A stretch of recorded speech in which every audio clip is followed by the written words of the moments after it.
நான் வீடியோட ஸ்டார்டிங்லேயே சொல்லிக்கிறேன், இது ஒரு உண்மை சம்பவம். இதை பத்தி எந்த சேனல்லையும் அவ்வளவு பேசியிருக்க மாட்டாங்க. இந்த கதையை நீங்க முழுசா கேட்டு முடிக்கும் போது உங்க கண்ணில் கண்ணீரே கூட வர வாய்ப்பு இருக்கு. ஏன்னா அந்த அளவுக்கு ஒரு கொடுமையான வரலாறு தான் உங்ககிட்ட சொல்ல போறேன். நம்ம நாடு இந்தியாக்காக பாகிஸ்தானுக்குள்ள நம்ம இந்தியன் ராணுவ வீரர் ஒருத்தர் உளவாளியா போயிருக்காரு. அதுக்கப்புறம் அவர் பாகிஸ்தானை விட்டு வெளியவே வர முடியாம ஏகப்பட்ட கொடுமைகளையும் சித்திரவதைகளையும் அனுபவிச்சு அவரோட கடைசி நாட்கள்லாம் ரொம்ப கொடுமையா போய் யாருக்குமே இப்படிப்பட்ட கொடுமையான சாவு வந்துடக்கூடாதுன்னு நம்ம எல்லாம் நினைக்கிற மாதிரி அவர் இறந்து போயிருக்காரு. அப்படி என்ன நடந்துச்சு, பாகிஸ்தான்ல என்னென்ன கொடுமையெல்லாம் அனுபவிச்சு அவர் இறந்தாரு அப்படிங்கிற ஒரு முழு கதையும் உங்ககிட்ட சொல்றேன். இப்பதான் நம்ம சேனலை ஃபர்ஸ்ட் டைமா பாக்குறீங்கன்னா மறக்காம சப்ஸ்கிரைப் பண்ணி சைடுல உள்ள பெல் ஐகானை கிளிக் பண்ணி ஆல் அப்படிங்கிற ஆப்ஷன் போட்டு வச்சுக்கோங்க. எல்லாத்தையும் பண்ணீங்கன்னா தான் நம்ம அடுத்தடுத்து போட போற வீடியோஸ்லாம் உங்களுக்கு நோட்டிபிகேஷன் வரும். இப்போ வாங்க வீடியோக்குள்ள போலாம்.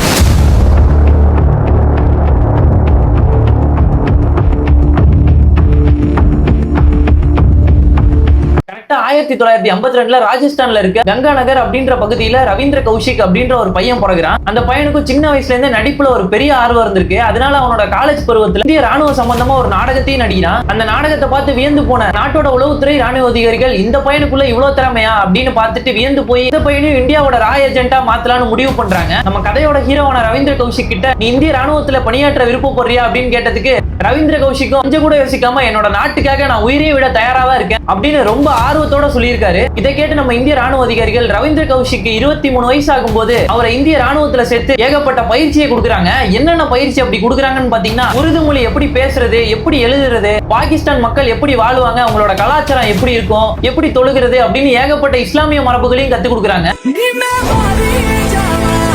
அப்படியே கத்துக்கிட்டு முடிச்சதுக்கு அப்புறம் நாட்டுக்காகவும் நம்ம நாட்டு மக்களுக்காகவும் ரவீந்திர கௌஷிக்க பாகிஸ்தானுக்கு உளவாளி அனுப்பலான்னு அப்ப இருந்து நம்ம நாட்டோட ராணுவ அதிகாரிகள் எல்லாம் முடிவு பண்ணி ரவீந்திர கௌஷிக்க பாகிஸ்தானுக்குள்ள உளவு பார்க்கவும் அனுப்பிடுறாங்க. பாகிஸ்தானுக்குள்ள அனுப்புறதுக்கு முன்னாடி அவர் இந்தியன் அப்படின்ற அவரோட மொத்த அடையாளத்தை ஃபுல்லா மாத்திட்டு தான் அனுப்புறாங்க. பிறந்ததுல இருந்து ஹிந்து ஃபேமிலியில வாழ்ந்த ரவீந்திர கௌஷிக்க முஸ்லிமா மாத்தி அனுப்புறது மட்டும் இல்லாம ரவீந்திர கௌஷிக் அப்படின்றவரோட பேரை நபி அகமது சக்கீர் அப்படின்னு மாத்தி தான் அனுப்புறாங்க. ரவீந்திர கௌஷிக்கோட 23 வயசுல பாகிஸ்தானுக்குள்ள உளவாளியா போய் ஃபர்ஸ்ட் பாகிஸ்தான்ல இருக்க ஒரு லா காலேஜ்ல போய் சேர்ந்து படிக்க ஆரம்பிக்கிறாரு. அப்படி அங்க லா படிச்ச ஸ்டூடெண்ட்ஸ் கிட்ட நீங்க எதுக்காக லா படிக்கிறீங்க அப்படின்னு கேட்கிறப்ப எல்லாரும் ஆச்சரியப்படுற மாதிரி என்னோட நாட்டுக்காகவும் என்னோட நாட்டு மக்களுக்காகவும் நீதி கிடைக்கணும் அப்படிங்கிறதுக்காக நான் எந்த எல்லைக்கும் போய் போராடலான்னு இருக்கேன், அதனாலதான் இப்ப நான் லா எடுத்து படிக்கிறேன் அப்படின்னு நெஞ்ச தட்டி சொல்றாரு. அவர் பேசினதை கேட்ட மத்த ஸ்டூடெண்ட்ஸ் எல்லாம் ரொம்பவே மறந்து போறாங்க. என்னடா அவன் இப்படி சொல்றான், நம்ம நாட்டு மேல இவ்வளவு பாசமா இருக்கானே, பற்றா இருக்கானே அப்படின்னு எல்லாருமே ரொம்ப ஆச்சரியப்படுறாங்க. இதுல ஒரு உண்மை என்னன்னா, அங்க இருந்த யாருக்குமே தெரியாது தன்னோட நாடு தன்னோட நாட்டு மக்கள்னு சொன்ன பாகிஸ்தானா இல்ல இந்தியாவை அப்படின்னு. அப்படியே காலங்களும் கிடக்குது. அங்க லா காலேஜையும் படிச்சு முடிக்கிறாரு. அடுத்து என்ன பண்றதுன்னு பார்த்துட்டு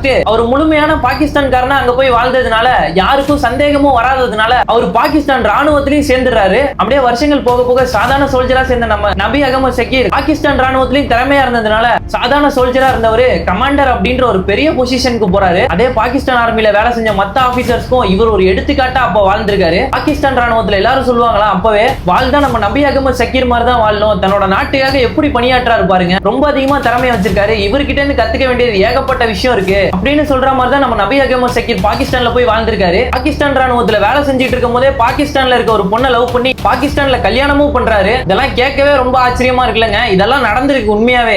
கரெக்டா 1979ல பாகிஸ்தான் இந்தியா மேல ஒரு தாக்குதலை பண்ணலாம்னு முடிவெடுத்து அதுக்காக ஏற்பாடு பண்ணிருக்காங்க. அதை தெரிஞ்சுக்கிட்டு நம்ம நபி அகமது சக்கீர் இந்தியாவுக்கு இன்ஃபர்மேஷனையும் கொடுக்குறாங்க. இந்த மாதிரி ஒரு தாக்குதல் பண்ணலாம்னு இருக்காங்க, நீங்க முன்னெச்சரிக்கையா இருந்துக்கோங்க அப்படின்னு இந்தியாவுக்கு ஒரு இன்ஃபர்மேஷன் கொடுத்தோன்னே இந்தியாவுக்கு தெரிஞ்ச உடனே இந்தியாவும் ஆயிரக்கணக்கான உயிர் போகாம தப்பிச்சிருக்காங்க.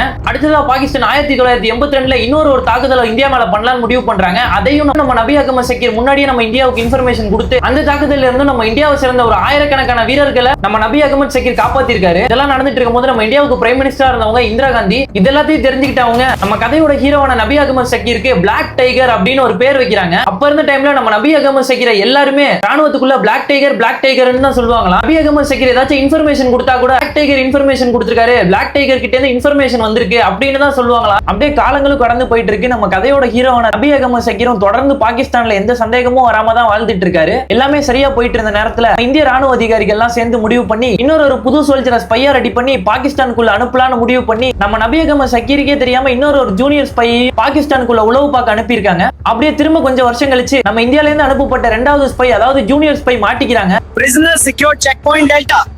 Repeat.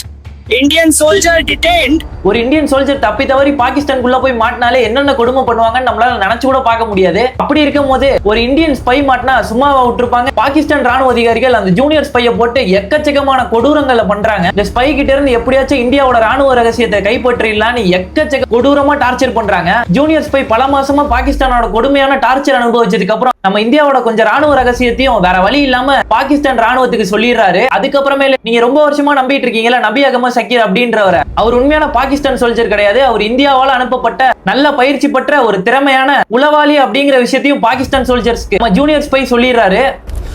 हाथ ऊपर करो। ஃபைனலா கதையோட ஹீரோவான நபி அகமது சக்கீர் பாகிஸ்தான் ஆர்மில மாட்டினதுக்கு அப்புறம் நபி அகமது சக்கீரும் ஏகப்பட்ட கொடுமையான சித்திரவதைகளை அனுபவிக்க ஆரம்பிக்கிறாரு. இப்படி நடந்துட்டு இருக்கும்போது பாகிஸ்தான் ராணுவம் இந்திய ராணுவத்துக்கு ஒரு இன்ஃபர்மேஷனை சொல்றாங்க. அந்த இன்ஃபர்மேஷன்ல என்ன சொல்லியிருக்காங்கன்னா, உங்க நாட்டுல இருந்து நீங்க அனுப்புன 2 ஸ்பையும் மாட்டிக்கிட்டாங்க.